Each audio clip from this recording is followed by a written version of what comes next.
Guys আমি বর্তমানে রয়েছে লাভাতে। জাস্ট ভিউটা দেখুন, অসম ভিউ। এই যে দেখতে পাচ্ছেন, হচ্ছে everything has beautiful but not everyone see it. Guys এই যে আই লাভ লাভা, এখানে অনেকে ফটো তোলার জন্য আসে। একটা ভালো ডেস্টিনেশন বলতে পারেন যারা এখানে আসে লাভায় বিশেষ করে। এই যে এখানে লোকাল লেখা রয়েছে ওয়েলকাম টু লাভা। এখানে কোন দিকে কি রয়েছে সেটা ম্যাপের মাধ্যমে বুঝিয়ে দেওয়া রয়েছে। গাইস এই যে দেখতে পাচ্ছেন, এই গাছগুলো দেবদারু কি পাইন বলতে পারলাম না। ডোন্ট থ্রু প্লাস্টিক ইনসাইড, ভিতরে প্লাস্টিক ফেলতে মানা করেছে, তবু অনেকে প্লাস্টিক ফেলছে দেখছি এদিকে। স্যার টিকিট কিতনে का? 20 পারলেন। এখানে 500 টাকার নোট সেজন্য খুঁজে পারলেন না, তো নিল না টিকিট। এই যে দেখতে পারলেন। আর এখানে দেখতে পাচ্ছেন, এই যে এখানে হচ্ছে everything has beautiful but not everyone see it, মানে সবকিছু সুন্দর কিন্তু সবাই সেটা দেখতে পারে না। এই যে দেখতে পাচ্ছেন এদিকে গাছগুলো রয়েছে। এর আগে অনেক ব্লগে দেখেছিলাম এইসব গাছ, আর অনেকটা কাঠিন লাগে উপরে ওঠার জন্য। এই যে এখানে রয়েছে কাঠের একটা তৈরি করা রয়েছে, কি বলে এটাকে জানি না, হয়তো ভিডিওকে দেখার জন্য এইভাবে তৈরি করা হয়েছে কাঠ দিয়ে, বেশ সুন্দরভাবে তৈরি করা হয়েছে। দেখতে পাচ্ছেন এই কাঠগুলো রয়েছে, 8 কাঠ দেওয়া রয়েছে।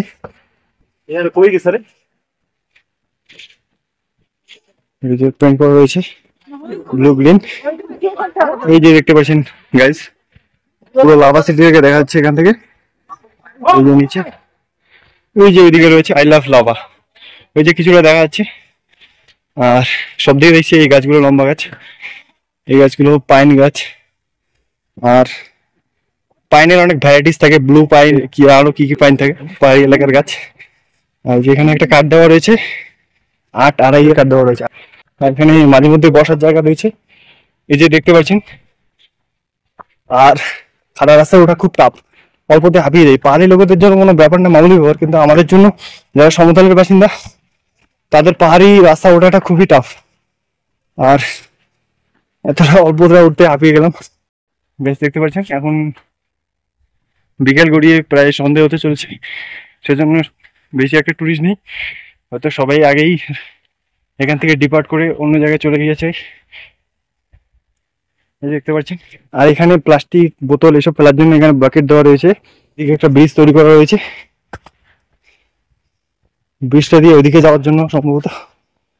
আর অনেক মজবুতভাবে তৈরি করা হয়েছে। আর কাঠগুলো কিন্তু খুব হেভি কাঠ, কাঠের বিজনেস করি আমরা, এই জন্য বলতে পারছি কাঠগুলো খুব হেভি কাঠ। এগুলো কমপক্ষে 30 বছর তো টিকবেই যদি জ্বলে না যায়। ये जो देखते पाচ্ছেন, ये ब्लॉग कर रहा हो, आपका कोई ऐतराज तो नहीं है ना? नो ऐतराज ब्रो। हाँ ठीक है। कहाँ से हो आप? मालबाजार से। पर्सनल बाइक ও বাইক से ना। ও গাইস আপনারা যারা আর কি আসবেন তো পার্সোনাল বাইকে আসতে পারেন, শুধু তেল খরচা লাগবে। আর অনেক জায়গায় চেকপোস্ট থাকে, সেগুলো একটু দেখবেন। আর আসার সময় আমি দেখলাম 2 জায়গায় চেকপোস্ট, একটা গরুবাথান যাওয়ার পথে আর একটা একটু গরুবাথানের ভিতর এলাকায়। এই যে দেখতে পাচ্ছেন, এই যে এদিকে নিচের রাস্তা চলে গেছে। ডোন্ট থ্রো প্লাস্টিক, এখানে তবুও সব জায়গায় কত জায়গায় প্লাস্টিকের বোতল ফেলে রেখেছে, হয়তো সেভাবে দেখিনি যারা আর কি এখানে এটাকে পরিচালনা করছেন, তাদের চোখে হয়তো পড়েনি। কারণ এখানে অনেক স্টুডেন্ট আসে, কে কোথায় ফেলবে সবার তো পেছনে পেছনে যাওয়া সম্ভব না। আকাশটা ঢেকে গিয়েছে, কিন্তু এই জায়গায় কিছুটা দেখা যাচ্ছে সূর্যের আলো। যেহেতু মেঘ রয়েছে প্রচুর, আর এখানে মেঘ লুকোচুরি করে, সেজন্য সবসময় আর কি সূর্যের আলো তেমনভাবে পড়ে না। আর কিছুটা সূর্যের আলো দেখা যাচ্ছে, এই যে দেখতে পাচ্ছেন। একটু পরে হয়তো সানসেট হয়ে যাবে, তখন আর এই ভিডিও দেখা হবে না। আর এদিকে রাস্তাগুলো কিন্তু খুব কার্ভ, এদিক ওদিক এদিক ওদিক এরকম পুরো কার্ভ, 180 ডিগ্রি 45 ডিগ্রি এরকম পুরো কার্ভ। মোটামুটি 1 কিলোমিটার যেতে মোটামুটি 7-8টা কার্ভ মনে হয় পেয়ে যাবেন।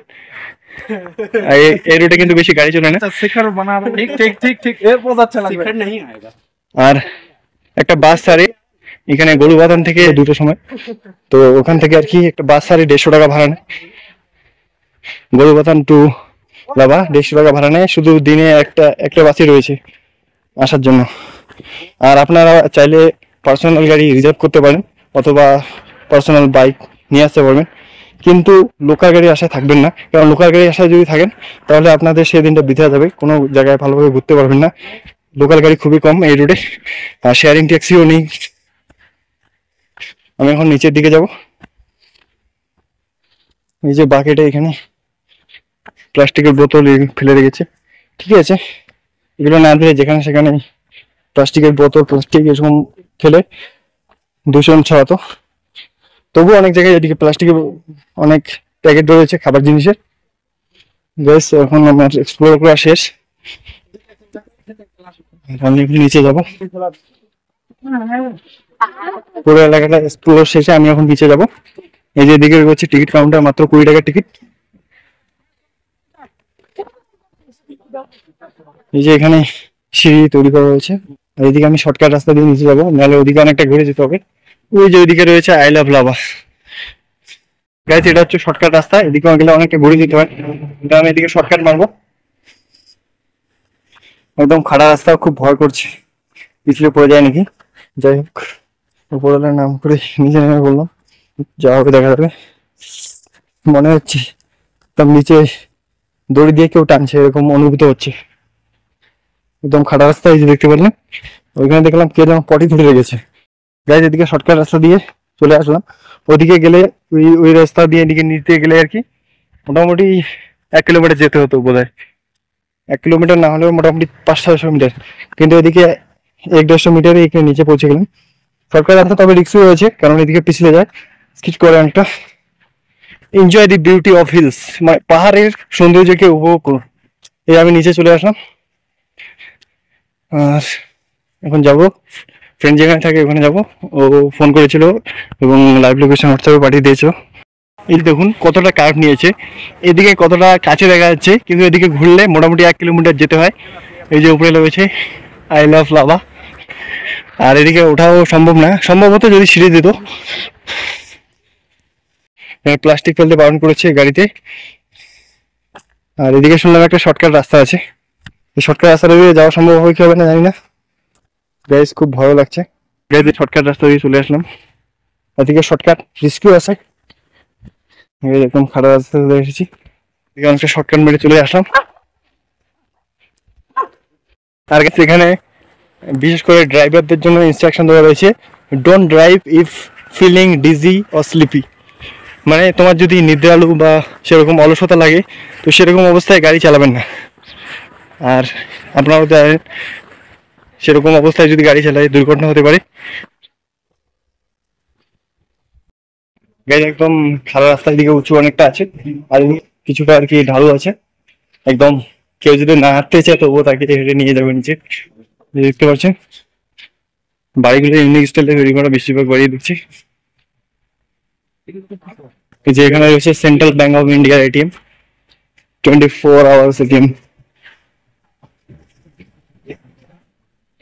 মানে যাদের ক্যাশ শর্ট পড়বে তারা সেই এটিএম থেকে টাকা তুলে নিতে পারবে। দেখুন এদিকে মেঘ লুকোচুরি করছে, এত কাছ থেকে মেঘ কোনোদিনও দেখিনি, ফার্স্ট টাইম এখানে দেখছি। ওই দেখতে পাচ্ছেন ক্লাউড গুলো একদম ভেসে রয়েছে। আর এখানে রাস্তাটা অনেকটা ঢালু, এদিকে উঁচু রয়েছে, এদিকে আস্তে আস্তে নিচে রয়েছে, এদিকে রাস্তাটা দেখতে পাচ্ছেন। আর এদিকে বালুপথ, এখানে অনেক হোটেল হোমস্টে রয়েছে। এই যে গাইস এখানে চলে এসেছি, এই যে রাস্তার এদিকে চলে এসেছে। 4টা রাস্তা চারদিকে গেছে, এরিয়া উপরের দিকে চলে গেছে আই লাভ লাভার দিকে, আর এটা নিচে গেছে মনেস্ট্রিটার ওদিকে। চল স্কুটি টাকার।